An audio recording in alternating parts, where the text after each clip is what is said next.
Бәйтерек холдингі осыдан 7 жыл бұрын 2013 жылы мамыр айында құрылған. Сол кезден бастап қолдаудың кешенді және тиімді құралдарын пайдаланып, Қазақстандағы микробизнес, шағын және орта бизнес кәсіпкерліктің тұрақты дамуына белсенді рөл атқарып жатыр.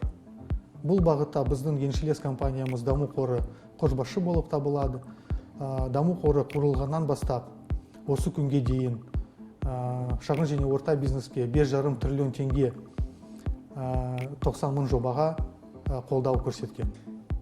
Еліміздегі төтенше жағдай кезінде Даму қоры 80 миллиард теңге болатын несиелерді кепілдендіру бойынша 2650 жобаға реструктуризация жасады.